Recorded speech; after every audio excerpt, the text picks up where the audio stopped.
died of hypothermia on my own front porch while my husband stood at the window, warm and smiling, waiting for my heart to stop so he could collect the double indemnity on my life insurance.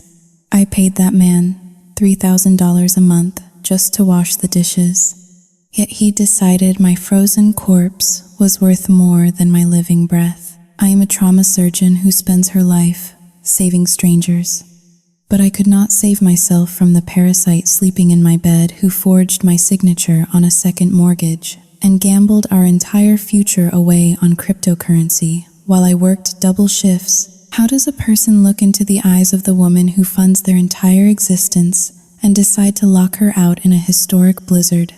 I thought I was buying peace by paying him a salary to be a house husband. Instead, I was financing a predator who was patiently digging my grave. I am sitting here in a rented apartment with nothing left but debt and trauma, shaking from the memory of his indifference. He watched me crawl in the snow and did not even blink. I have lost my home, my savings, and my pride. Please, I need to know, was I arrogant to think money could fix a broken marriage? Or was I just the blind victim of a monster? My name is Catherine Miller. I am 42 years old, though the reflection staring back at me from the darkened window suggests a woman 2 decades my senior. I am, or was, a trauma surgeon at one of the busiest hospitals in Westchester County, New York. My hands, which have held scalps together and massaged stopped hearts back to a rhythm, are currently trembling around a glass of single malt whiskey. I am sitting on the floor of my living room. The furniture is gone, the heavy oak table, the Italian leather sofa, the antique clock that used to chime every 15 minutes. All gone. The only things left are the dust motes dancing in the moonlight and the bitter taste of regret on my tongue. It is funny how silence sounds different depending on how much you paid for it. 6 months ago, this silence was exactly what I wanted to buy. I remember the night the contract was signed. I call it a contract, though at the time, we called it a lifestyle adjustment. It was a Tuesday. I had just come home from a 14-hour shift. I smelled like antiseptic and other people's blood. My feet were swollen inside my Dansko clogs, and my head was pounding with the specific kind of migraine that only comes from telling a mother her teenage son did not survive a car crash. I walked into the kitchen. It was a pristine, magazine cover kitchen. Marble countertops, Viking range, a refrigerator that cost more than my first car. Richard was sitting at the island, nursing a beer. My husband, Richard, is 45, and he has the kind of rugged, aging charm that works well at country clubs, but poorly in job interviews. He had been between opportunities for 2 years. He did not look up when I entered. He was staring at a stack of bills I had left on the counter. "Rough day?" he asked, his voice smooth, lacking any real concern. I opened the fridge, grabbing a bottle of water. I told him it was hell. I told him I just wanted to sleep for a week. Richard said, a heavy, theatrical sound that was meant to draw attention to his own suffering. He spun on the bar stool to face me. He looked sad, defeated. It was a look he had perfected over the last 24 months. "Kat, we need to talk," he said. My stomach tightened. In my line of work, those words usually precede a death notification. In a marriage, they usually precede a request for money. He told me he felt useless. He said that watching the Mexican landscaping crew mow the lawn and the cleaning lady scrub the toilets was emasculating. He said he was a man in his prime, sitting around while strangers tended to his castle. I leaned against the counter, too tired to argue. I asked him what he wanted. "I want to contribute," he said. his eyes wide and earnest. Fire them, Gat. Fire the maid. Fire the gardeners. I will do it. I will do it all. I want to take care of this home. I want to take care of you. I paused. The idea was seductive. No more strangers in the house. No more scheduling conflicts. Just a husband taking pride in our home.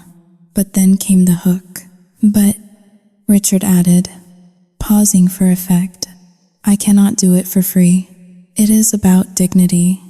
Kat, if I am going to treat this like a job, I need to be compensated like it is a job. You are paying the maid service and the landscaping company about $3,000 a month combined, right? I nodded slowly. Just pay that into our joint savings. He said, or better yet, into my personal account so I can manage the household expenses directly. It will make me feel like I am earning my keep, like I am an equal partner again. I looked at him, really looked at him. He was wearing a cashmere sweater I had bought him for Christmas. He looked soft. He had never scrubbed a toilet in the 15 years we had been married. But I saw the desperation in his eyes, or at least what I thought was desperation. Inner monologue. I knew, deep down, this was pathetic. A wife paying her husband to wash his own dishes? It was transactional. It was cold. But I was a surgeon. I was used to fixing problems with precision and resources. I looked at Richard, and I did not see a partner. I saw a liability that I could convert into an asset. If $3,000 a month could buy me a happy husband and a clean house without me lifting a finger, it was a bargain. I was arrogant enough to think I could simply purchase peace. Okay, I said, $3,000 a month, but I want the house spotless. Richard, I deal with chaos at the hospital. I want order here. He stood up and hugged me. He smelled of expensive cologne and stale beer. Thank you, honey, he whispered into my hair. You will not regret this. I am going to make this place a sanctuary for you. I pulled away and went upstairs to shower, feeling a sense of relief. I thought I had solved the problem. I thought I was in control. I transferred the first $3,000 the next morning before my rounds. That was the first red flag, though I chose to ignore it. The moment his phone pinged with the bank notification, he did not text me to say thank you or I love you. He texted me a picture of a new set of golf clubs he had been eyeing. The caption read, "Investment in my mental health. Thanks, babe." I frowned at the screen, standing in the trauma bay, blood on my scrubs. I told myself it was fine. He was happy. I was the provider. I was the strong one. I did not realize then that by handing him that money, I was not buying his labor. I was funding a war against myself, and I had just handed the enemy his first weapon. Sitting here now, in the dark, I take a sip of the whiskey. It burns, but not as much as the memory of my own stupidity. The house was quiet that night. 6 months ago. It felt peaceful, but it was not peace. It was the calm before the blizzard. It took exactly 30 days for the varnish to wear off. I had convinced myself that the transition period would be bumpy. Rome was not built in a day, and a domestic god was not forged in a week. That is what I told myself as I drove home that rainy Thursday in November. The windshield wipers slashed back and forth against the glass, a rhythmic hypnosis that usually calmed me down after a shift. But when I opened the front door, the smell hit me first. It was not the scent of lemon verbena or fresh linen that our cleaning lady, Maria, used to leave behind like a signature. It was a heavy, stagnant odor. It smelled of stale pizza crusts, left in a box too long, and wet dog, which was strange, because we did not own a dog. I walked into the living room.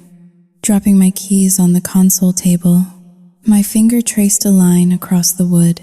It came away gray and thick with dust. Richard was sprawled on the couch. The television was blaring a sports commentary, the volume loud enough to rattle the windows. He had a bag of chips balanced on his chest and a beer in his hand. He did not get up to greet me. He just tilted his head back and grinned. "Hey, superstar," he said. "You are home early." I looked around the room. There was a pile of laundry on the armchair that I recognized from 3 days ago. It had not moved. There were rings of water condensation on the coffee table where he had forgotten to use coasters. "Richard," I said, keeping my voice level.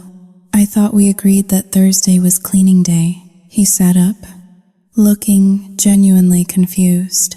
He blinked at me like a child who had just been woken from a nap. "I did clean, Cat," he said. "I spent all morning scrubbing the floors. My back is killing me." I looked down at the hardwood floor. There was a sticky patch near the rug that looked suspiciously like spilled soda. There were dog hair tumbleweeds drifting in the draft from the hallway. "Richard, look at this," I said, pointing to the dust on the table. "Look at the floor. It is sticky." He stood up then, his face darkening.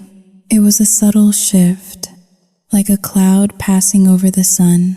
"You are doing it again," he said. His voice was soft, patronizing. "Doing what?" I asked, projecting. He said. He walked over to me and placed his hands on my shoulders. His palms were warm and clammy. "You are exhausted. Catherine, you work these insane hours at the hospital, surrounded by death and perfectionism, and you bring that energy home. I mopped this floor at 10 in the morning. If it looks dirty to you, it is because your lenses are dirty." I blinked. I took a step back. For a second, I actually looked at the floor again. Was it dirty? Or was I just seeing the flaws because I was looking for them? "I am not projecting, Richard," I said, but my voice lacked conviction. "The laundry is still there. I was letting it air dry," he said smoothly. "The dryer ruins the fabric. You know that. I am trying to protect your expensive clothes. Cat, you are so ungrateful sometimes." Ungrateful. The word stung. I was paying him $3,000 a month, more than some people earned working full-time, and he was calling me ungrateful. Inner monologue. I felt a spike of rage in my chest, hot and sharp. I wanted to scream that he was lying. I wanted to drag him to the sticky spot on the floor and rub his nose in it like a bad puppy. But then I looked at his face. He looked hurt. He looked like a husband who had tried his best and failed to please a demanding wife. I felt a sudden wave of guilt. Was I becoming a tyrant? Was I turning into the cold, clinical surgeon who could not tolerate a single bacterium? I was so tired. My brain felt like it was packed with cotton wool. Maybe he did clean. Maybe the dust settles faster in this old house. "I am sorry," I whispered. "I am just tired. Go upstairs," he said, kissing my forehead. "I will order dinner. You relax." I went upstairs, feeling like I had just lost a battle I did not even know I was fighting. I went into the master bedroom to change. I sat at my vanity table to take off my jewelry. My eyes scanned the velvet tray where I kept my daily pieces. My hand froze. Where were my sapphire earrings? They were small, understated studs that my grandmother had left me.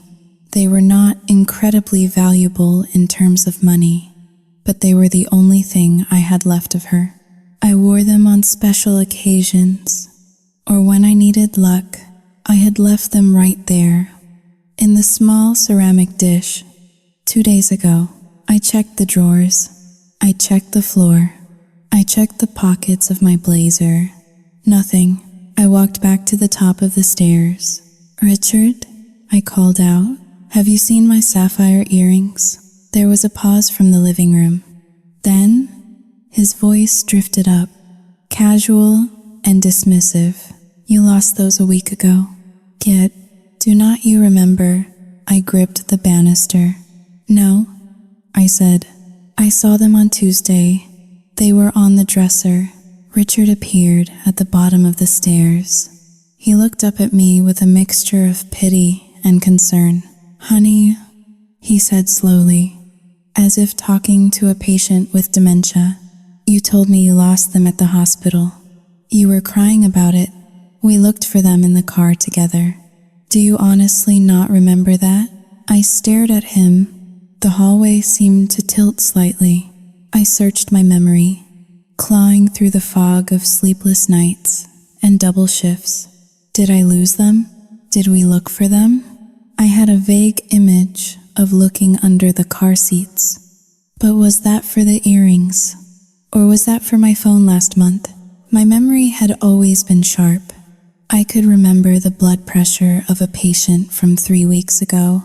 But now, standing in my own house, looking at my husband's earnest face, I could not trust my own mind. I, Haling, 2# is greater than I do not remember that. I stammered, "You need to see a neurologist." "Kat," Richard said, shaking his head, "this stress is eating your brain. It is scary." He turned and walked back into the living room. I stood there for a long time, gripping the wooden railing until my knuckles turned white. I felt a cold draft coming from somewhere, chilling the sweat on my back. The house did not feel like mine anymore. It felt like a stage set where the props were being moved when I was not looking. I went back into the bedroom and closed the door. I sat on the edge of the bed and looked at the empty spot on the ceramic dish. Inner monologue. I know I did not lose them. I know it. I can see myself taking them off. But why would he lie? Why would Richard lie about a pair of old earrings? It makes no sense. Unless he is right. Unless I am losing my mind. The thought terrified me more than the sticky floors or the unpaid bills. If I cannot trust my memory, I am nothing. And Richard knows that. Downstairs, the volume of the television went up. The crowd cheered. My husband was celebrating something, while I sat in the dark, wondering where the first piece of me had gone. The human brain is a master of denial. It will build complex labyrinths to hide the truth from the conscious mind, simply to keep the heart from breaking. For weeks, I had been living in one of those labyrinths. I had explained away the missing earrings. I had rationalized the dust and the grime. I had told myself that marriage was about compromise, and that my definition of clean was perhaps too clinical for a domestic setting. But facts are stubborn things, unlike memories, which can be gaslit and twisted. Numbers on a page do not lie. They do not have emotions. They just are. It was a Tuesday night, 3 weeks after the earring incident. I had come home late again, my body aching from a 12-hour shift in the emergency room. The house was dark. Richard was upstairs, already asleep, or pretending to be. I walked into the kitchen to pour myself a glass of water. The recycling bin was overflowing. Cans and cardboard were spilling onto the floor. I felt a flicker of irritation. Part of our agreement, part of the $3,000 a month, was that trash and recycling were his domain. I see Hill, bending down to pick up a stray newspaper. As I shoved it down into the blue plastic bin, something caught my eye. It was a crumpled ball of paper, wedged between a milk jug and a wine bottle. It was not a flyer or junk mail. It was thick, quality paper, bank stationery. I knew that paper texture. It was from the bank where we held the emergency credit card. The card I had given to Richard strictly for groceries and household repairs.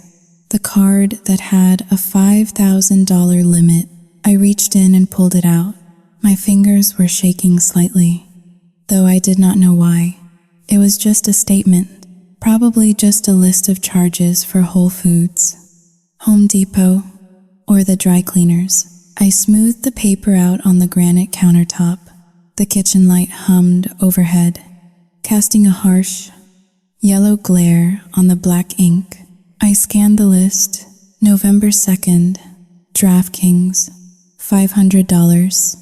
November 3rd, Coinbase, $1,000. November 5th, FanDuel, $300. November 8th, BetMGM, $700. I blinked.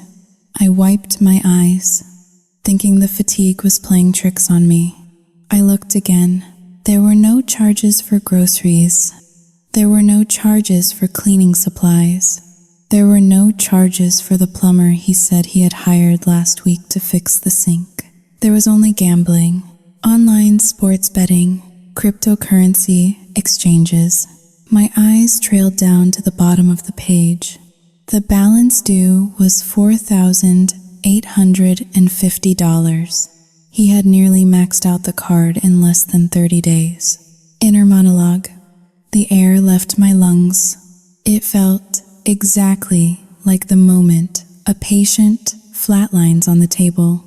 That sudden, hollow silence where life used to be. This was not a mistake. This was not a misunderstanding. This was theft. He was not just lazy. He was stealing from me. He was taking the money I earned standing on my feet for 14 hours a day, saving lives. And he was throwing it into the void of the internet. And he was lying to my face every single day. I felt a heat rise up my neck. It was not the slow burn of resentment I had felt before. This was an inferno. I grabbed the paper and marched out of the kitchen. I did not take off my shoes. I did not care if I woke him up. I walked up the stairs, my footsteps heavy and deliberate. I pushed open the door to the master bedroom. Richard was lying in bed, the blue light of his phone illuminating his face. He was smiling at something on the screen. When he saw me, he quickly locked the phone and placed it face down on the nightstand. "Hey," he said, his voice groggy but guarded. "Is everything okay?" I walked over to the side of the bed and threw the crumpled paper onto his chest. "Explain this," I said. My voice was low, trembling with a mixture of rage and betrayal. He picked up the paper, squinting at it in the dim light. He took a long time to read it. Too long. He was buying time. He was constructing the narrative. "Where did you get this?" he asked, finally. He did not look at the numbers. He looked at me, his eyes narrowing. "I found it in the recycling," I said. "You threw it away. You tried to hide it." "I was not hiding it, Catherine," he snapped. Sitting up, I threw it away because I handled it. I did not want to clutter the counter. "You are always complaining about clutter, aren't you?" "Do not pivot, Richard," I said, my voice rising. "Look at the charges. DraftKings, Coinbase, $5,000 in 1 month. That card was for food. It was for the house." He threw the covers off and stood up. He was wearing just his boxer briefs, standing there in the semi-darkness. Looming over me, he was a big man, 6 feet 2 inches tall. For the first time in our marriage, his size did not feel protective. It felt threatening. "It is an investment," he shouted. The sudden volume made me flinch. "Investment?" I repeated, incredulous. "Betting on football games is an investment? Buying crypto coins that crash the next day is an investment? You do not understand finance." "Catherine," he yelled, stepping closer. "You are a nurse. You understand blood and guts. You do not understand how money works in the real world." I am trying to build something for us. I am trying to multiply our savings, so I do not have to beg you for an allowance like a child. You are gambling away my money. I screamed back. I am not a nurse. Richard, I am a surgeon. I know exactly how math works, and I know that the house always wins. You lied to me. You stole from me. Then it happened. The mask did not just slip. It shattered. Richard's face turned a shade of red I had never seen before. His veins bulged in his neck.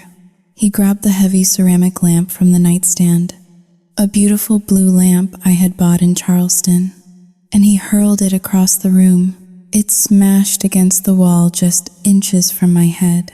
The sound was explosive.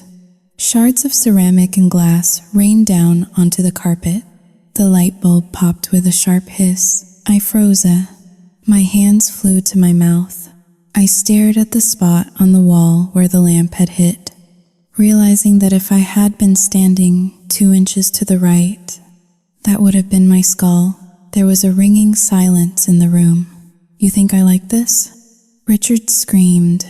He was pacing now, running his hands through his hair like a madman.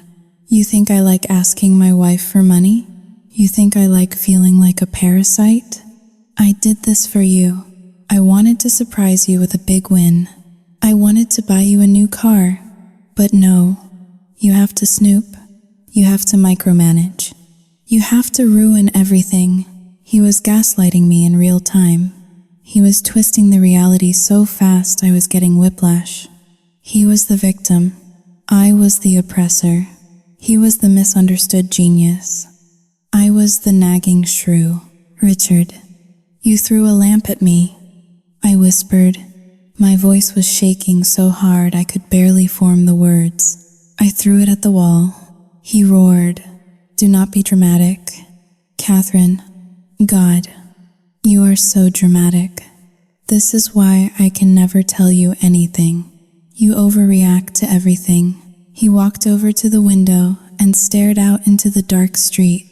His breathing was heavy, ragged. Maybe I should just leave, he said, his voice suddenly dropping to a low, dangerous murmur. Maybe I should just get in the car and drive off a bridge. That is what you want, right? You want to be rid of the dead weight. My heart hammered against my ribs. As a doctor, I dealt with suicide attempts every week. I knew the signs. I knew the language. But seeing it in my own husband, in my own bedroom, paralyzed me. Richard, stop. I said, do not say that. Why not? He turned to look at me, tears streaming down his face. Tears that seemed to appear on command. I am worthless to you. I am just an employee you can fire. I tried to make us rich. Kat, I failed, so just kill me. It would be easier than looking at your disappointed face. I looked at the shattered lamp. I looked at the credit card statement on the bed. And then I looked at my husband, who was threatening to end his life because I had caught him stealing, and I did the one thing I should never have done. I surrendered. The fear of him hurting himself, or hurting me, was greater than my anger about the money. The chaos was too loud. I needed the noise to stop. I needed the violence to stop. I am sorry, I said. The words tasted like ash in my mouth. What? He asked, sniffing. I said, I am sorry. I repeated, looking at the floor. I should not have come in here screaming. We can. Sao Yu Ting Hao Ling. 2 hash is greater than we can figure this out. Just please, calm down. He looked at me for a long time. Then, slowly, the rage evaporated from his face, replaced by a smug, satisfied exhaustion. He had won. He had terrified me into submission. He walked over and kicked a piece of the broken lamp under the bed. Clean this up, he said. I am going to sleep on the sofa. I cannot be in the same room with someone who does not trust me. He walked out of the bedroom, slamming the door behind him. I stood alone in the dark, surrounded by the wreckage. I was the one who had been robbed. I was the one who had been almost hit by a flying object. And yet, I was the one apologizing. I knelt down on the carpet and began to pick up the sharp pieces of blue ceramic. One of them sliced my finger. A drop of bright red blood welled up. I watched it drip onto the white carpet, blooming like a small, violent flower. Inner monologue. I should have called the police. I know that now. I should have packed a bag and left that night. But I was paralyzed by a toxic cocktail of fear and duty. I told myself it was a one-time thing. He snapped. He was under pressure. He was depressed. I diagnosed him to excuse him. I treated him like a patient instead of a predator. I cleaned up his mess, both the lamp and the credit card bill. I paid the $4,000 the next morning. I bought the silence again, but this time, the silence was heavy. It was the silence of a woman who knows she is sleeping next to a monster, but is too afraid to turn on the light. That night, I locked the bedroom door. It was a small gesture, almost meaningless against a man who could kick it down. But it was the first physical barrier I placed between us. It would not be the last. The isolation did not happen all at once. It was not a sudden wall erected around my life. It was a slow, methodical dismantling of my world, brick by brick, until I was standing in a ruin without even realizing the roof had collapsed. After the lamp incident, the house fell into a terrified truce. I went to work. I came home. I paid the bills. I walked on eggshells. But while I was busy trying to keep the peace, Richard was busy rewriting my reality to everyone outside our front door. It started with my sister, Sarah. We used to talk every Sunday. It was our ritual. But for 3 weeks, she had not returned my calls. I assumed she was busy with her kids or her new job. Then, on a Tuesday afternoon in early December, I finally caught her on the phone during my lunch break at the hospital. "Sarah?" I asked, relieved to hear her voice. "I have been trying to reach you. Is everything okay?" There was a pause on the line, a heavy, uncomfortable silence that made the hair on the back of my neck stand up. "I should be asking you that, Catherine," Sarah said. Her voice was cool, distant. It lacked the warmth I relied on. "What do you mean?" I asked. "I am fine, just tired. The hospital is crazy." "Catherine." "Stop," Sarah said, her tone sharp. "Richard told me." "He told you what?" I gripped the phone tighter, my knuckles turning white. "He told me about the episodes," she said. "He told me about you screaming at him in the middle of the night, about the paranoia. He told me you accused him of stealing and threw a lamp at the wall." I felt the blood drain from my face. The hospital cafeteria, with its noise of clattering trays and chatting doctors, suddenly felt miles away. "He told you I threw the lamp?" I whispered. "Sarah, that is a lie. He threw the lamp at me. He almost hit my head." "Sarah Sehill." It was a sound of exhaustion, the sound of a family member dealing with a difficult addict. "He said you would say that," Sarah said softly. "He told me you get confused, that you project your violence onto him." "Catherine." He sounded terrified on the phone. He was crying. "He asked me not to tell you because he did not want to upset you further. But I am worried. You need help? You are working too much." I tried to argue.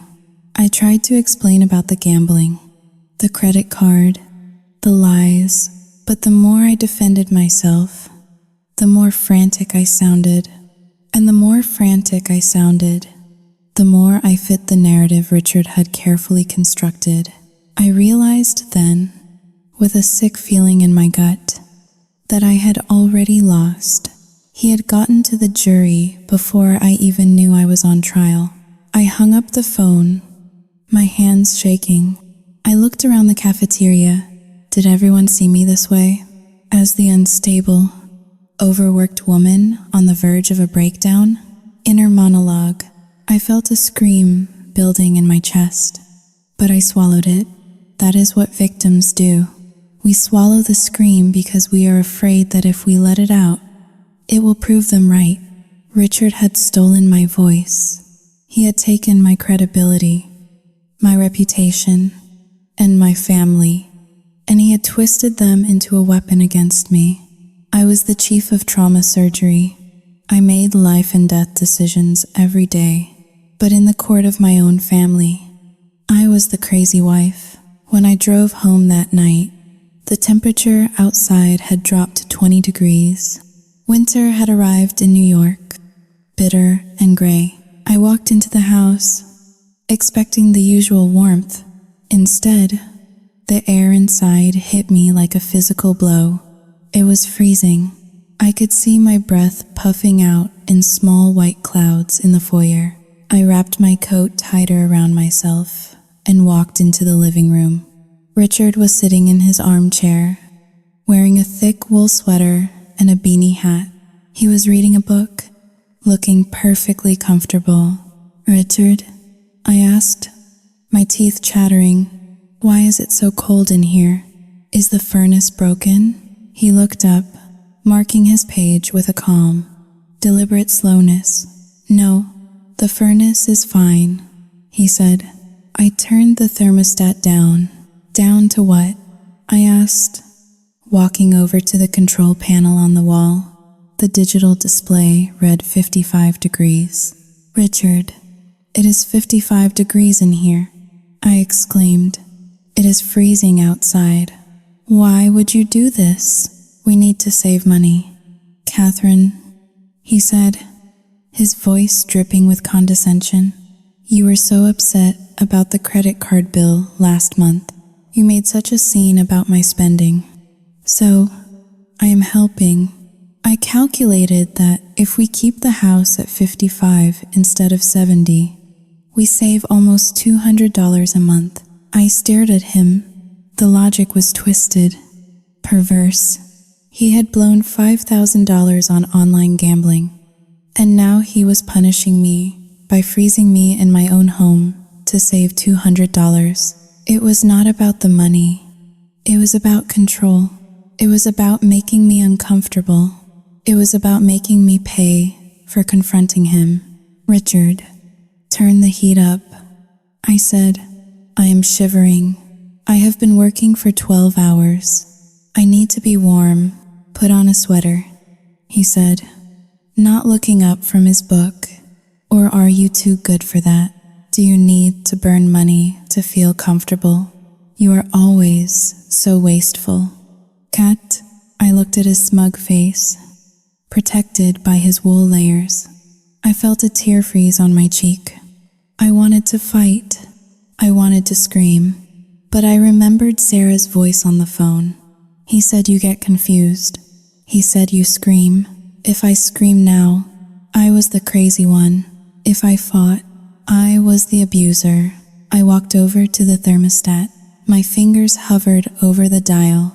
"Do not touch it," Richard said. His voice was low, but it carried a threat. "If you touch it, I will assume you do not care about our financial future. I will assume you want us to fail." I pulled my hand back. I was a coward. I know that now, but I was so tired. I was so incredibly cold. From the inside out, I went upstairs to the bedroom. The air up there was even colder. I put on 2 sweaters and a pair of thick wool socks. I crawled under the heavy down duvet, curling into a ball to preserve my body heat. I lay there in the dark, watching the moonlight reflect off the frost that was forming on the inside of the window pane. Inner monologue. This is my house. I thought, I paid for the walls. I paid for the roof. I paid for the furnace. But I am a guest here. No, not a guest. A prisoner. He controls the information. He controls the temperature. He controls the narrative. I am shrinking. Every day, I become a little smaller, a little quieter, a little colder, and he is getting bigger. He is feeding on my diminishing spirit like a parasite feeds on a host. I closed my eyes, but I could not sleep. The cold had settled deep into my bones. Downstairs, I heard the television turn on. He was watching a game. He was warm. He was happy, and I was freezing. I did not know it then, but this was just the rehearsal. The real cold was coming, and when it arrived, a sweater would not be enough to save me. The weathermen called it a bomb cyclone.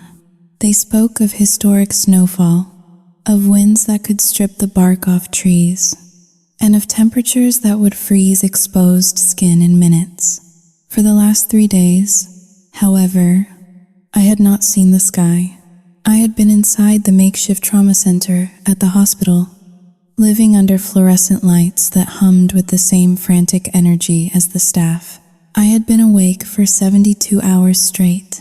When I finally walked out to the parking garage, my body felt like it belonged to someone else. It was hollow, trembling, and heavy all at once. The adrenaline that had kept me moving through the mass casualty event, a 20-car pileup on the interstate, had finally evaporated, leaving behind a bone-deep exhaustion that made my vision blur. The drive home should have taken 20 minutes. It took 2 hours. My SUV crawled through the whiteout. The world had been erased. There was no road, no sky, no horizon, just a swirling vortex of white, violently illuminated by my headlights. I gripped the steering wheel so hard my hands cramped, praying that I would see the familiar stone pillars of my driveway before I ran out of gas. When I finally turned onto my street, relief washed over me. I fantasized about the hot shower. I fantasized about the heavy down duvet. I fantasized about sleeping for 1,000 years. But when I reached my house, the fantasy shattered against a wall of ice. The driveway was gone. In its place was a mountain of snow, piled 4 feet high by the city plows that had cleared the main street but buried the entrance to my home. I stopped the car in the middle of the road, staring in confusion. I had paid for the platinum snow removal service. It was part of the household budget I gave Richard. The contract stated clearly that the driveway was to be cleared every 4 inches of accumulation. There was easily 2 feet of snow on the ground, and the plow berm was double that. Why had they not come? I pulled out my phone. My fingers were stiff and clumsy. I dialed Richard. I saw the light go on in the living room window. Through the swirling snow, I could see his silhouette. He was standing there, holding a mug, looking out at the storm. He looked warm. He answered on the 3rd ring. "Hey," he said. His voice was casual, maddeningly calm. "You are late, Richard," I croaked. My voice was raspy from dehydration. "The driveway is blocked. The snow service did not come. You need to open the garage door so I can try to ram the car through, or come out and help me clear a path. I cannot get in." There was a long pause. I saw his silhouette take a sip from the mug. I canceled the service. "Get," he said. I blinked. Sure, I had misheard him over the howling wind, shaking my car. "Sao yu ting hao, ling. 2 hashes greater than you what?" "I canceled it 3 months ago," he repeated. "They were charging us $200 a month for a retainer. It is a scam. I figured I would do it myself. Save us some money. You are always harping on me to contribute, right?" Then come out and do it, I screamed, the hysteria finally breaking through. Richard, I have been awake for 3 days. I cannot feel my feet. Come out and shovel the driveway. No, he said simply. The word hung in the cold air of the car cabin. What do you mean? No, I mean, my back hurts, he said. I tweaked it playing video games earlier. And honestly, Catherine, looking at you down there in your big, expensive car, 小语境 howling, 2# is greater than I think this is a teachable moment. A teachable moment? I whispered. You think you are better than me, he said, his voice hardening. You think because you earn the money, you can just pay people to do the hard work. You have lost touch with reality. You need to learn what manual labor feels like. You shovel it. It builds character. He hung up. I stared at the phone. The screen went black. I sat there for a minute, paralyzed by shock. This was not a marital spat. This was cruelty. This was sadism. I cannot shovel the driveway. I physically cannot do it. I opened the car door. The wind hit me like a physical slap, stealing the breath from my lungs. The temperature was 5 degrees below zero. The snow instantly soaked through my scrub pants. I did not have boots. I was wearing my hospital clogs. I stumbled toward the front door, wading through thigh-deep drifts. The cold was agonizing. It felt like 1,000 needles piercing my skin. I made it to the porch, gasping for air. I reached for the door handle. It was locked. I fumbled for my keys. My hands shaking so violently, I dropped them into the snow. I fell to my knees, digging frantically with numb fingers until I found them. I jammed the key into the lock. It would not turn. The deadbolt was engaged from the inside. I rang the doorbell. Once, twice, 10 times.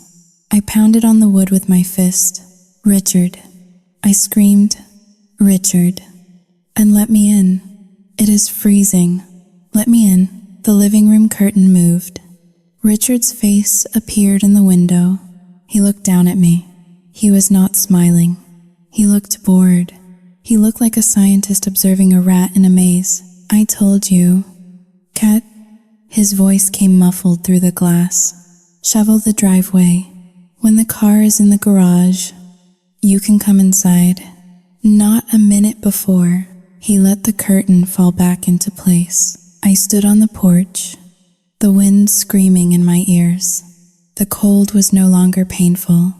It was starting to burn. My body began to shake uncontrollably. Hypothermia was setting in. I knew the symptoms: confusion, lethargy, loss of motor control, inner monologue. He is going to kill me. The realization was slow and cold, like the ice forming in my veins. This is not a game. He knows how tired I am. He knows I have no winter gear. He wants me to collapse. If I die out here, he gets the house. He gets the insurance. He gets the sympathy of the grieving widower. He is not just teaching me a lesson. He is waiting for nature to finish the job he started. I looked back at my car. It was stuck in the middle of the street, engine idling, but I could not go back to it. The exhaust pipe was already buried in a drift. If I sat in there, the carbon monoxide would kill me before the cold did. I had no choice. I looked around the port. There was no shovel. He had hidden it. I saw a small plastic ice scraper lying on the railing. It was a flimsy tool meant for clearing a windshield. No bigger than my hand. I grabbed it. I stepped off the porch and into the waist-deep snow. I started to dig. I dug with the fury of a dying animal. I dug with tears freezing on my face. I dug until my hands lost all feeling and looked like claws. Every scoop of snow was a testament to my hatred. I was not digging a path to my house. I was digging a grave for the love I once had for my husband. Richard watched from the window, warm and safe. He thought he was breaking me. He thought he was teaching me submission. He was wrong. Out there in the white hell, shivering and alone, the Catherine who tried to buy peace died. And something else, something cold, hard, and unforgiving, was born in the ice. The wind had a sound I had never heard before. It was not a whistle or a howl. It was a scream, a high-pitched, tearing sound that seemed to be ripping the sky apart. I was on my hands and knees in the snow, scraping at the ice with a piece of plastic no larger than a credit card. My hands were gone. That was the only way I could describe it. The signals from my brain to my fingers had been severed. I could see my hands moving, clawing at the white mountain in front of me, but I could not feel the handle of the scraper. I could not feel the snow soaking into the knees of my scrub pants. I could only feel a dull, throbbing ache in the center of my chest, where my core temperature was dropping dangerously fast. I was a trauma surgeon. I knew exactly what was happening to my body. I was entering the second stage of hypothermia. My movements were becoming uncoordinated. My confusion was deepening. My body was shunting blood away from my extremities to keep my vital organs alive. I was cannibalizing myself to survive the man I had married. I looked up at the house. The golden light from the living room spilled out onto the snow, mocking me. It looked so warm. It looked like heaven. And standing in the window, like a gatekeeper to paradise, was Richard. He was not even watching me anymore. He had gone back to the television. A sob ripped out of my throat, but the wind snatched it away before it could make a sound. I tried to stand up, but my legs gave way, and I fell sideways into a drift. The snow felt surprisingly warm now. That was a bad sign. That was the paradox. When you start to feel warm in the freezing cold, you are dying. Catherine! The voice was faint, carried on a gust of wind. I lifted my head, my eyelashes heavy with ice. Across the fence, on the porch of the neighboring house, a figure was standing wrapped in a heavy wool coat. It was Mrs. Higgins. She was 70 years old, the kind of woman who watched the neighborhood through her blinds and knew exactly when your recycling bin was put out too early. Mrs. Higgins. I tried to scream, but my voice was a cracked whisper. Help me. She stepped down, one step from her porch, squinting through the swirling snow. The distance between our houses was only 50 feet, but in this storm, it felt like an ocean. Catherine, is that you? She yelled, cupping her hands around her mouth. What on earth are you doing? It is 10 below zero. I tried to crawl toward her voice. Please, I rasped. Call the police. He locked me out. Then, the front door of my house opened. A flood of warmth rushed out, melting the snowflakes instantly on the porch. Richard stepped out. He was not wearing a coat. He was wearing a thick sweater and holding a towel. He looked frantic. He looked terrified. Oh, thank God. Mrs. Higgins, Richard shouted, his voice thick with performative panic. I have been trying to get her inside for 20 minutes. He ran down the steps, stopping just short of where I lay in the snow. He did not help me up.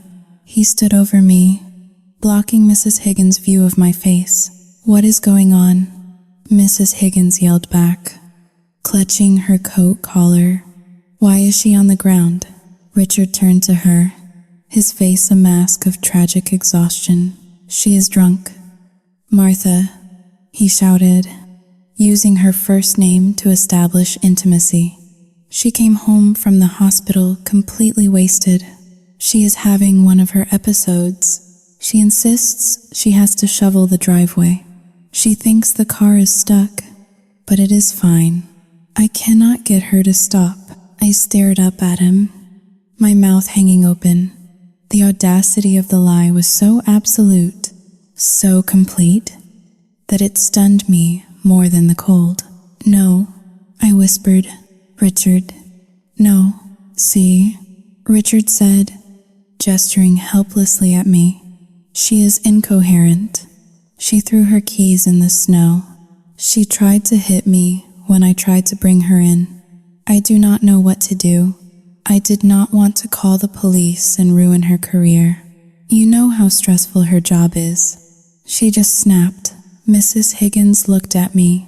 Her expression shifted from concern to pity. She saw a woman crawling in the snow, mumbling, unable to stand. She saw the wealthy doctor who worked too much and drank too much. The narrative fit perfectly. Richard had planted the seeds months ago with the rumors of my mental breakdown. And now, Mrs. Higgins was watching the harvest. "Oh, dear," Mrs. Higgins called out, shaking her head. "Do you need me to call someone?" "Richard?" No, Richard said, sighing dramatically. "I will handle it.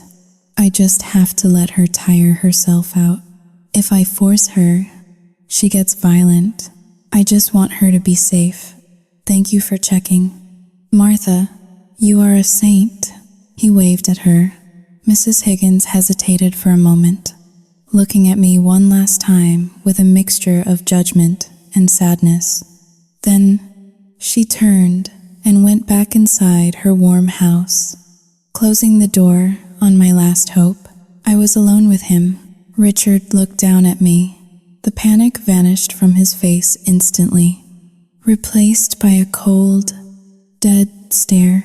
"You are embarrassing yourself." "Catherine," he said softly, "look at you, crawling like a dog.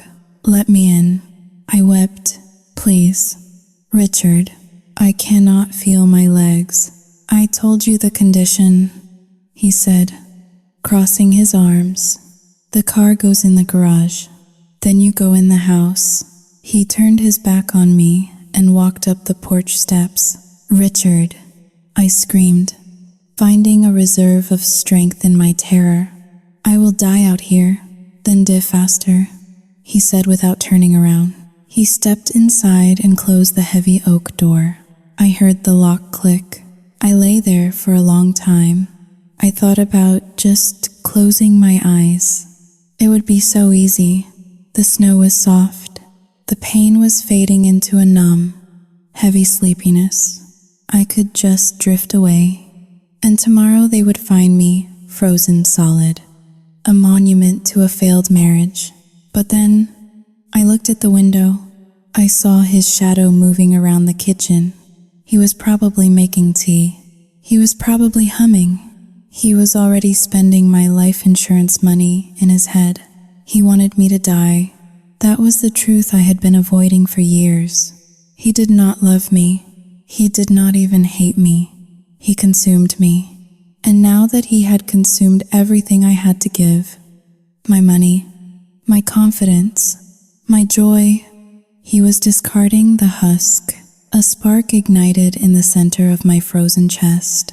It was not warmth. It was rage. Pure, white-hot, chemical rage. I am not going to die. I thought, I am not going to give him the satisfaction of picking out my casket. I forced myself onto my knees. I grabbed the plastic scraper. My fingers were locked in a claw shape, frozen in place, which actually made it easier to hold the tool. I started to dig. I did not dig the whole driveway. I was not insane. I dug 2 narrow tracks, just wide enough for the tires, just enough to jam the car into the garage. I moved like a machine. Scoop, tuss, scoop, tuss. I did not feel the wind anymore. I did not feel the snow. I was fueled by a singular, murderous purpose. Every scoop of snow was a promise. I will survive this, and I will destroy you. It took an hour, or maybe a lifetime. Time had no meaning. When the tracks were clear, I crawled back to the car. I had to use 2 hands to turn the key because my fingers would not bend. The engine roared to life. I slammed it into drive and floored the gas pedal. The SUV lurched forward. It fishtailed in the deep snow, the tires spinning and screaming against the ice. I did not let up. I rammed the car through the snowbank, the metal groaning as it hit the packed ice. I forced it up the driveway, smashing through the remaining drifts until the front bumper hit the garage door. I honked the horn, one long, continuous blast. The garage door opened slowly. I drove the car inside. I put it in park. The garage was unheated, but out of the wind. It felt like a tropical island. I slumped over the steering wheel, my body shaking so violently that my teeth chattered together with a sound like breaking glass. I had done it. I had survived the trial. I opened the car door and fell out onto the concrete floor. I could not walk. I dragged myself toward the door that led into the house. I reached up and turned the handle. It was unlocked. I pushed the door open and crawled into the mudroom. The heat of the house hit me. It was painful. As the blood began to rush back into my frozen limbs, it felt like my veins were filled with razor blades. I gasped, curling into a ball on the rug, clutching my hands to my chest. Richard walked into the mudroom. He was eating an apple. He looked down at me, huddled on the floor, wet and shivering and broken. He took a bite of the apple, chewing slowly. "See," he said, his mouth full. "I knew you could do it. You just needed a little motivation." He stepped over my body as if I were a piece of luggage he had left in the hallway. "Do not drip on the hardwood," he added over his shoulder. I just polished it. He walked away, leaving me there in a puddle of melting snow and my own tears. Inner monologue. He thinks he has broken me. He thinks this is the end. He thinks I will crawl into bed and thank him for letting me back inside. But he is wrong. The woman who crawled into this house is not the same woman he locked out. That woman was a wife. This woman is a surgeon who has just decided that the tumor needs to be cut out. I lay there for 10 minutes, waiting for the feeling to return to my legs. And as the pain of the thaw set in, my mind began to sharpen. I needed evidence. I needed proof. And I remembered where he spent all his time. The basement. He had forgotten to lock the basement door when he came up to mock me. I pushed myself up. I was not going to the bedroom. I was going down. The hallway was quiet, save for the muffled sounds of gunfire and explosions coming from the living room television. Richard was back in his sanctuary, immersing himself in a digital war while the real casualty of his cruelty limped through the shadows of our home. My feet felt like blocks of wood wrapped in sandpaper. The thawing process had begun, and with it came a burning, prickly agony that shot up my shins with every step. I bit my lip until I tasted iron to keep from crying out. I could not let him hear me. Not yet. I moved past the living room entrance. Through the crack in the door, I saw the back of his head. He was wearing his noise-canceling headphones, the expensive ones I had bought him for his birthday last year. He was shouting into his microphone, commanding his virtual teammates to flank the enemy. The irony was so thick it nearly choked me. He was playing the hero in a game while acting the villain in his own life. I continued down the hall to the heavy door that led to the basement. For the past 6 months, the basement had been off limits. Richard had claimed he was setting up a man cave, a place where he could work on his resume and do some woodworking. He had installed a heavy-duty deadbolt on the door 3 weeks after our agreement began. He told me it was for safety. to keep dangerous tools away from any visiting children. Though we never had visitors anymore, I stood before the door. It was locked. I limped back to the mudroom, my eyes scanning the shelves where we kept the household tools. My hands were still stiff, my fingers swollen and red, resembling uncooked sausages more than the dexterous instruments of a surgeon. I grabbed a heavy flathead screwdriver and a claw hammer. The metal was cold against my burning skin. I returned to the basement door. I did not care about the paint. I did not care about the wood. I jammed the screwdriver into the gap between the door and the frame, right next to the lock. I hammered the end of it with the palm of my hand. Ignoring the flare of pain that shot up my arm, I leaned my entire body weight against the handle, using the leverage to pop the latch. The wood splintered with a loud crack that echoed like a gunshot in the silent hallway. Halling. Zwei Raute ist größer als I Froze. I waited for the sound of footsteps. I waited for Richard to tear off his headphones and come storming out. But the explosions from the television continued uninterrupted. He was too absorbed in his fantasy world to notice the destruction of his real one. I pushed the door open. A wave of heat hit me instantly. It was not the musty, damp air of a typical basement. It was a dry, electric heat, smelling of ozone and burning plastic. It was at least 85 degrees down there. I descended the stairs, clutching the hammer. My shadow stretched long and distorted against the wall. When I reached the bottom, I gasped. The basement was not a woodworking shop. There were no saws, no lumber, no workbench. It looked like the server room of a tech startup. Along the far wall, where the guest storage used to be, sat two massive metal racks. They were filled with rows of graphics cards, their cooling fans spinning furiously, creating a low, deafening drone that vibrated in my teeth. Blue and red LED lights blinked in a chaotic rhythm, casting the room in a sinister, neon glow. It was a cryptocurrency mining rig, a massive one. I walked toward it, mesmerized by the sheer scale of the operation. The electricity bill alone to run this setup would be astronomical. Suddenly, the budget cuts and the 55-degree thermostat made sickening sense. He was not saving money. He was diverting every kilowatt of power to these machines to mine digital coins that were likely worthless. But the mining rig was just the background noise. In the center of the room sat his desk. It was a chaotic mess of papers, fast food wrappers, and empty energy drink cans. 3 monitors were set up in a semicircle. The center screen was open to an online gambling site.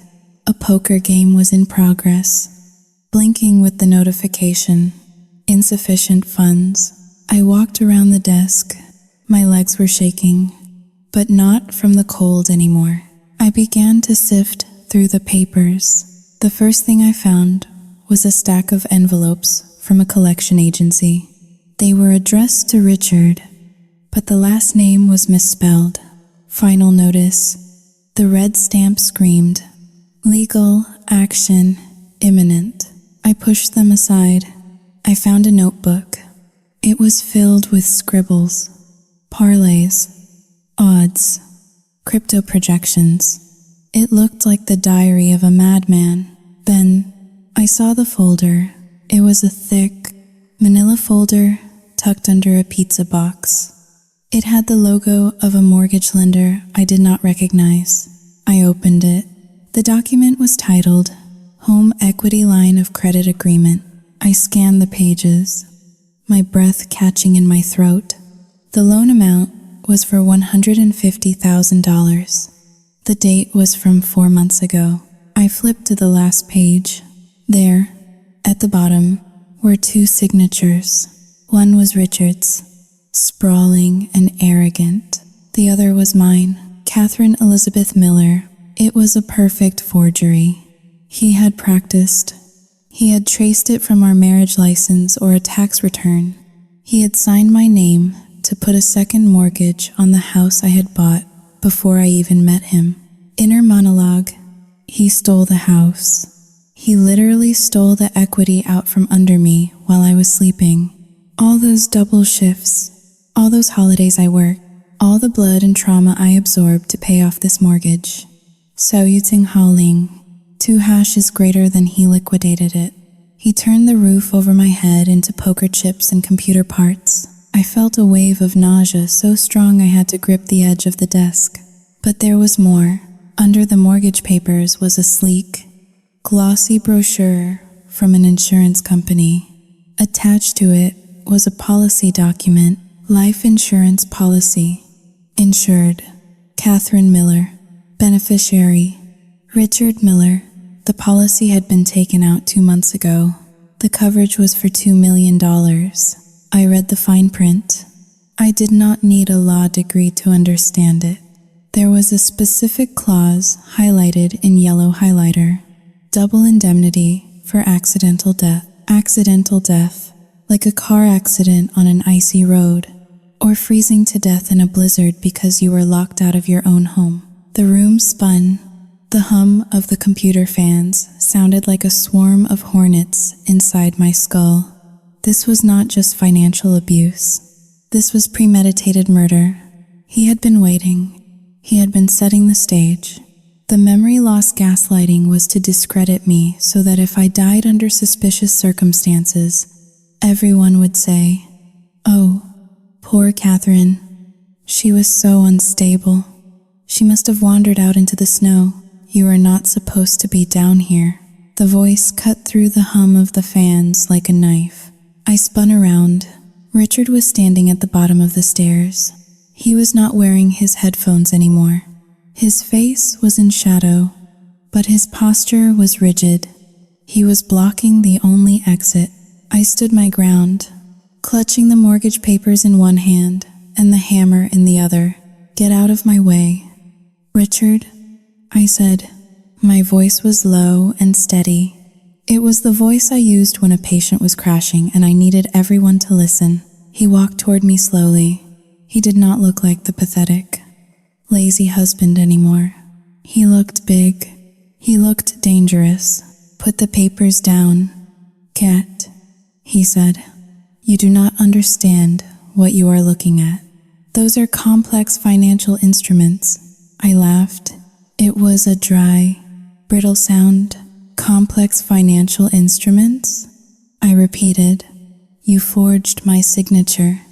"Richard, you took out a second mortgage on my house. You took out a life insurance policy on me. I did it for us," he shouted, closing the distance between us. "I needed capital. The mining rig is going to pay off. Bitcoin is going to skyrocket next month. I was going to pay off the loan before you even knew it existed. I was going to hand you a check for $1 million and tell you to quit that job that makes you so miserable." "You are lying," I screamed. "Look at this room. You have gambled away everything. You locked me out in the snow. Richard, you wanted me to die. You wanted that insurance money." He stopped 5 feet away from me. His eyes flicked to the hammer in my hand, then up to my face. The mask of the misunderstood genius dropped. His face twisted into a sneer of pure contempt. "So what if I did?" He spat. "Do you know what it is like living with you? Do you know what it is like to be the husband of the great Dr. Miller? Oh, Catherine is a saint. Catherine saves lives. You walk around this house like you own the world just because you pay the bills. You emasculate me every single day with your charity." "I do not emasculate you," I yelled. "I supported you. I gave you everything. I paid you to wash your own dishes just to make you feel like a man. And that is exactly why you deserve this." He roared. "You think you can buy respect? You think you can buy love? You are nothing but a checkbook to me. Catherine, a walking ATM machine. And honestly, looking at you now, Saoyi Jinghaoling, 2# is greater than you are worth a lot more dead than you are alive. The air in the room seemed to vanish. He had said it. He had admitted it. Saoyi Jinghaoling, 2# is greater than. He lunged. He moved faster than I expected for a man of his size. He grabbed my wrist, the one holding the hammer. His grip was crushing. I cried out as he twisted my arm. The hammer clattered to the floor. He shoved me backward. I slammed into the desk, the monitors wobbling dangerously, the mortgage papers scattered across the floor.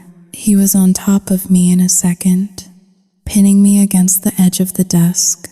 His hands were around my throat, not squeezing yet, but holding me there. His face was inches from mine. I could smell the apples he had been eating and the stale coffee on his breath. "You ruined it," he whispered. "We were so close. Another hour outside and you would have just gone to sleep. It would have been peaceful. But no, you had to be stubborn. You had to fight." I stared into his eyes. They were completely empty. There was no soul there, just a void where a human being should be. "Let go of me, Richard," I choked out. "Or what?" he sneered. "You will fire me? You will cut my allowance? You have no power here. Cat, nobody knows you are down here. Nobody is coming to save you. I can finish what the cold started. And I will just say you fell down the stairs in a drunken stupor." I reached into the pocket of my scrub pants with my free hand. "Actually," I whispered, my voice straining against the pressure of his thumbs. "Everyone knows." He frowned. "What?" I pulled out my phone. The screen was glowing. The timer on the call display read 03:15, 3 minutes and 15 seconds. I held the screen up to his face. I dialed 911 before I broke the lock. "Richard," I said, gasping for air. "The line has been open the whole time." The operator heard everything. They heard you admit to the forgery. They heard you admit to the insurance fraud. And they just heard you say you wanted me dead. Richard's eyes went wide. He looked at the phone, then back at me. Inner monologue. I saw the calculation in his eyes. He was doing the math. If he killed me now, the police would find the recording. There was no way out. The realization hit him like a physical blow. His leverage was gone. His narrative was destroyed. The smartest man in the room had just been outsmarted by the wife he thought was stupid. A tinny voice squawked from the phone speaker. "Ma'am? Ma'am? Are you there? Officers are at your front door. Ma'am? Above us." The doorbell rang. Then, a heavy pounding on the front door. "Police, open up." Richard's grip on my throat loosened. He stumbled back, his face draining of color.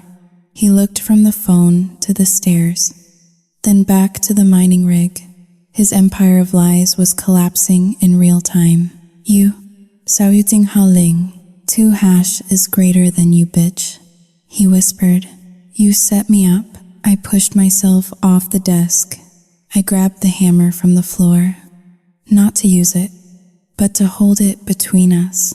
"I did not set you up, Richard," I said, my voice gaining strength. "I just finally stopped paying you to ruin my life." The sound of wood splintering came from upstairs. They had kicked in the front door. "Police? Is anyone home?" Richard looked at me one last time. It was a look of pure hatred, but underneath it, there was fear. The terrified, small fear of a bully who has finally been punched back. He turned and ran toward the back corner of the basement, looking for a place to hide, as if there was anywhere left to go. I brought the phone to my ear. "I am in the basement," I told the operator, my voice trembling but clear. "He is down here, and I have the evidence." I sank to the floor, leaning against the humming server rack. The heat of the machines warmed my back, but inside, I felt a different kind of cold. The cold of a woman who realizes that the person she shared a bed with was a stranger who wanted to kill her. The heavy boots of the officers thundered down the stairs. It was over, but the nightmare was just beginning. The police officers descended the stairs like a swarm of blue hornets. Their flashlights cut through the gloom of the basement, sweeping over the crypto mining rigs, the scattered papers, and finally landing on Richard, who was cowering behind a stack of empty server boxes in the corner. "Hands! Show me your hands!" one officer shouted, his weapon drawn. Richard stood up slowly, and then, in a split second, the transformation happened. The man who had just throttled me against a desk vanished. In his place stood a confused, frightened husband. "Officers, thank God you are here," Richard cried out, holding his hands up in a gesture of surrender that looked more like pleading. "Please, you have to help me. My wife, Xiaoyu Jinghaoling, 2# is greater than she has a weapon. She attacked me." He pointed a shaking finger at me. I was still sitting on the floor, clutching the hammer in one hand and my phone in the other. I looked like a wreck, hair matted with melting snow, scrubs soaked and dirty, face pale and wild-eyed. "Drop the hammer," the officer yelled, turning his gun toward me. "Ma'am, drop it now." I let the hammer clatter to the concrete floor. I raised my hands slowly. "He is lying," I said, my voice hoarse. He tried to strangle me. The dispatcher heard it. "She is having a psychotic break," Richard shouted, his voice cracking with emotion. "Look at her. She broke down the door. She came at me with that hammer. Look at my arm." He rolled up the sleeve of his sweater. There was a fresh, angry bruise on his forearm. I stared at it. I had not touched him. He must have done it to himself when he ran to the corner. Or perhaps he had slammed his arm against the rack earlier. It did not matter how. What mattered was that it was there, and it fit his story perfectly. The officers looked between us. They saw a hysterical woman with a weapon and a calm, articulate man with an injury. The bias in the room shifted palpably. "Ma'am, stand up slowly and turn around," the officer commanded.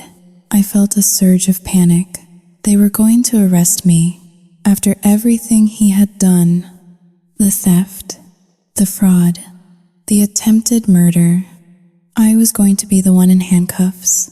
"Wait," I screamed. "Check the nanny cam." The officer paused. "What?" "There is a camera," I said, pointing toward the hallway at the top of the stairs, though they could not see it from here.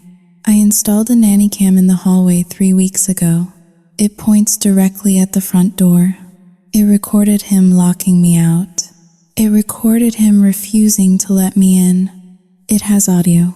Richard's face went slack. The color drained from his skin so fast he looked like a corpse. "Camera?" he whispered. I looked him dead in the eye. "You thought I was stupid, Richard," I said. "You thought I was just a checkbook, but I am a doctor. We document everything." The lead officer looked at Richard, noting the sudden shift in his demeanor. He motioned to his partner. "Check the hallway," he said, "and secure the scene."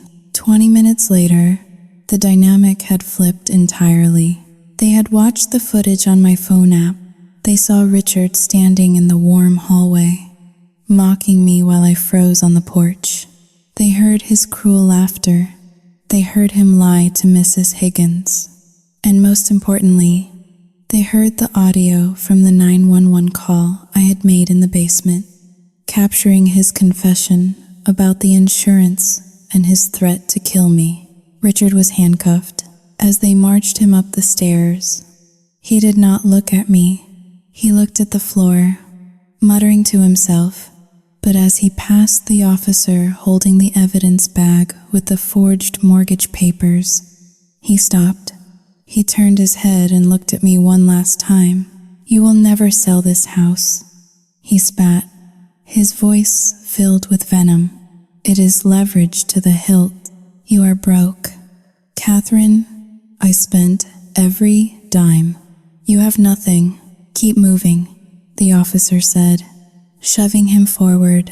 I sat on the bottom step of the stairs as they took him away. The blue and red lights from the police cruisers flashed through the small basement window, painting the walls in a strobing rhythm of chaos. But the nightmare did not end when the patrol cars drove away. The next morning, the story broke. In our small suburban town, gossip traveled faster than light. Local doctor's husband arrested for fraud and attempted murder. Trauma surgeon, victim of frozen domestic abuse plot. My phone exploded with messages. People I had not heard from in years were suddenly texting me, asking for details, offering hollow prayers. The hospital administration called, placing me on administrative leave to deal with my personal matters. It was a polite way of saying they did not want the drama bleeding into the workplace. I went to the grocery store 2 days later to buy milk. I could feel the eyes on me. "Did you hear?" A woman whispered in the aisle next to me. She was pretending to look at cereal boxes. Her husband gambled away their life savings. "I heard he tried to freeze her to death," her friend replied. "But honestly, how did she not know? She is a doctor. How can you be that smart and that stupid at the same time?" "That's stupid." The words cut deeper than the cold ever did. They were right. That was the tragedy of it. The public did not see me as a survivor. They saw me as a fool. They saw a woman who had let a man rob her blind for months because she was too busy, too proud, or too desperate to see the truth. I left the cart in the middle of the aisle and walked out. I drove home to the empty house. The for sale sign was not up yet, but I knew it was coming. Richard was right about one thing. The finances were a disaster. Lawyer Davis, a sharp-eyed woman with a voice like gravel, broke the news to me that afternoon. "It is a community property state." "Catherine," she said, shuffling through the stack of debts Richard had accrued. "The gambling debts are technically his, but the mortgage? Since your name is on the deed and he forged your signature, we can fight it, but the bank is going to freeze the assets during the investigation. And the crypto loans? He used the joint account as collateral. So what does that mean?" I asked, feeling numb. "It means the money is gone," she said gently. "The savings, the retirement fund, it is all gone to pay the creditors. We can sue him, but you cannot get blood from a stone. He has nothing." I sat in her plush leather chair and stared out the window. I had worked 80-hour weeks for 15 years. I had missed birthdays, weddings, and funerals to save lives and build a future. And in 6 months, one man with an inferiority complex and a gambling addiction had burned it all to the ground. I went home and sat in the living room. The silence was deafening. My sister, Sarah, called me. She was crying. "I am so sorry." "Gut," she sobbed. I believed him. "I told him where you were when you were working late. I thought I was helping. I am so sorry. It is not your fault." "Sarah," I said tiredly, "he is a master at this. He made us all actors in his play." I hung up. I walked to the kitchen. The recycling bin was still there, where I had found the first credit card statement. The ghost of my old life lingered in every corner. The life where I thought I was in control. The life where I thought $3,000 a month could buy happiness. I realized then that the public shame, the financial ruin, And the betrayal were not the worst parts. The worst part was the loss of trust in myself. I had been a surgeon. My job was to see what others missed, to diagnose, to fix, and I had missed the cancer growing in my own bed until it was terminal. Inner monologue. I am not a victim. I refuse to be a victim, but I am not a victor either. I am a survivor of a shipwreck that I paid for. The world looks at me and sees a tragedy. I look in the mirror and I see a woman who has been stripped down to the studs. The drywall is gone. The paint is peeled. But the foundation, Saoting 2# is greater than the foundation is still there. And maybe, just maybe, that is enough to rebuild. The conference room at the law firm of Davis & Associates smelled of lemon polish and old money. It was a smell designed to comfort wealthy clients, to assure them that order could be bought if the check was large enough. But as I sat across from my attorney, I realized that order was a luxury I could no longer afford. Attorney Davis slid a thick stack of documents across the mahogany table. The paper made a dry, rasping sound against the wood. "This is the final tally. Catherine," she said. Her voice was gentle, lacking the sharp edge she used in the courtroom. I looked at the numbers. They were written in black ink, stark and unforgiving. $212,000. That was the total debt Richard had accrued in 6 months between the second mortgage he had fraudulently obtained, the maxed out credit cards, and the high-interest personal loans he had taken out against our joint assets. He had effectively hollowed out my life, but he forged my signature. I said, my voice sounding thin in the large room. I proved that. "The police have the recording." Attorney Davis sighed and took off her glasses, rubbing the bridge of her nose. "I know, Catherine, and that will help us in the criminal trial to put him behind bars. But this is civil court. We are in a community property state. The banks do not care about justice. They care about liability. Since you were married at the time the debts were incurred, and since the funds were technically used for household expenses, or so his lawyer will argue, you are on the hook for at least 50%. She paused, looking me in the eye. "And the second mortgage? The lender is threatening foreclosure. If we wait for the criminal trial to conclude to void the contract, which could take 2 years, you will lose the house. They will auction it off." I stared at the paperwork. I felt a strange detachment, as if I were looking at someone else's autopsy report. "So to keep my house, I have to pay his debt," I stated flatly. "To keep the house and salvage your credit score." "Yes," Davis replied. "You are a surgeon. Catherine, you need your license.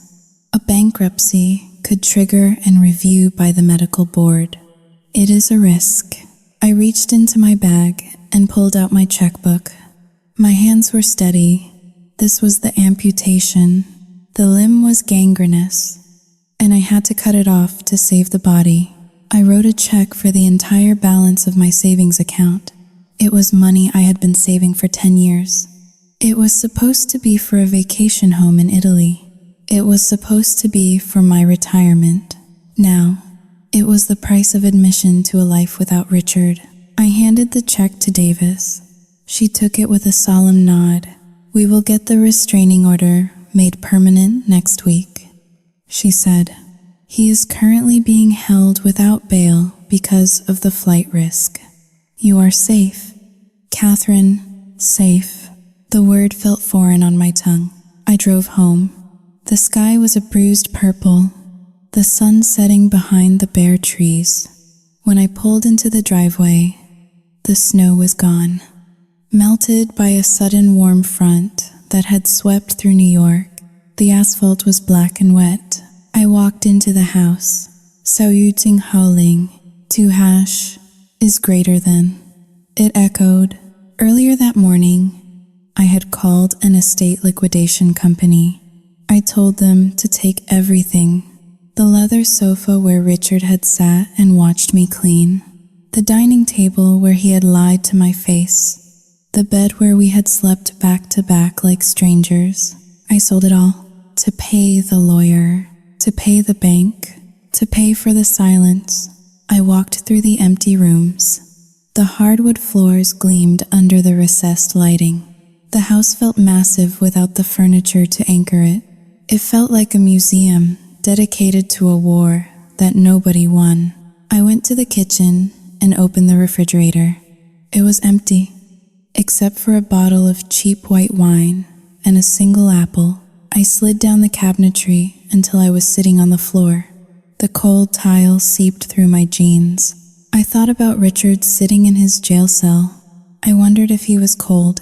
I wondered if he missed the heated floors and the high thread count sheets. But mostly, I wondered how I had let it happen. Inner monologue. I won. That is what the law says. I kept the house. I kept my job. I put the bad guy in prison. But it does not feel like a victory. It feels like I survived a fire only to realize I am standing in the ashes. My bank account is zero. My trust in human beings is zero. I am 42 years old, and I am starting over with nothing but a house I cannot afford to heat and a heart that is too tired to beat properly. I uncorked the wine and took a drink straight from the bottle. It tasted sour. The silence of the house pressed in on me. For months, I had prayed for quiet. I had prayed for Richard to stop talking, to stop gaslighting, to stop filling the air with his noise. Now, I had the quiet, and it was the loudest thing I had ever heard. The sold sign went up on a Tuesday morning, exactly 7 months after the nightmare began. I stood on the sidewalk, looking at the house one last time. It was a beautiful structure, colonial style, brick facade, manicured lawn. From the outside, it looked like the American dream. It looked like the kind of place where a doctor and her husband would raise a family, host dinner parties, and grow old together. But I knew the truth. I knew that the walls were thin. I knew that the basement held the ghost of a betrayal so deep it had nearly bankrupted me. And I knew that the master bedroom was not a sanctuary, but a cage where I had slept with one eye open. I walked back to my car. It was not the luxury SUV anymore. I had traded that in. It was a used sedan, reliable and small, just big enough for me and the few boxes of clothes I had kept. I sat in the driver's seat and looked at the keys to the house in my hand. They felt heavy, weighed down by memories I did not want to keep. I dropped them into the envelope for the realtor and sealed it shut. I started the engine and drove away. I did not look in the rearview mirror. There is a saying in trauma surgery: you do not look at the limb you just amputated. You look at the patient who is still alive. I drove for 20 minutes, leaving the affluent cul-de-sacs behind, heading toward the edge of town where the buildings were closer together and the rent was reasonable. I pulled into the parking lot of the darker brick apartment complex. It was not glamorous. There was no grand foyer. There was no 3-car garage. I carried my last box up the 2 flights of stairs to apartment number 4B. I unlocked the door and stepped inside. The apartment was small. The living room and kitchen were one shared space. The bedroom was just large enough for a queen-sized mattress. But as I set the box down on the laminate floor, I noticed something. The sunlight was streaming through the window, warm and unfiltered. I sat down on the floor, leaning my back against the wall. Inner monologue. I lost almost everything. The house, the savings, the status. But as I sit here, I realize I was guilty too. Not of fraud, but of arrogance, I thought I could use my money to control Richard. I thought I could pay him to be the man I wanted him to be. I treated our marriage like a business transaction. I paid for services rendered. And when you treat a relationship like a business, you should not be surprised when your partner tries to embezzle from you. It was a hard pill to swallow, but necessary. I had tried to buy peace because I was too afraid to demand respect. I had enabled a monster because it was easier than being alone. I stood up and walked over to the thermostat on the wall. It was an old analog dial, yellowed with age. Saluting Huling. 2 hashes greater than I turned it. I heard the furnace kick on instantly. A low, steady rumble. Within minutes, hot air began to pour out of the vents. I held my hand in front of the grate, feeling the heat wash over my skin. It was 72 degrees. I closed my eyes. For the first time in 6 months, I was not shivering. I was not looking over my shoulder. I was poor. I was single. I was starting over at 42, but I was warm. I smiled. It was a small, sad smile, but it was real. I had paid a high price for this heat. I had paid with my fortune and my pride. But standing there in that small, sun-drenched room, I finally understood the value of what I had bought. I had bought my freedom. We often believe that love requires sacrifice, but there is a terrifying difference between compromise and self-destruction. Catherine's story is a brutal reminder that you cannot buy loyalty, and you certainly cannot purchase peace. When we try to use money or status to patch over the cracks in a relationship, we are not fixing the foundation. We are simply paying for the paint that hides the rot. Catherine lost her house, but she regained her autonomy. She learned that a small life filled with truth is infinitely warmer than a mansion filled with lies. Ask yourself this tonight. What is the price you are currently paying to keep the peace in your own life? And is it a price you can afford to pay forever?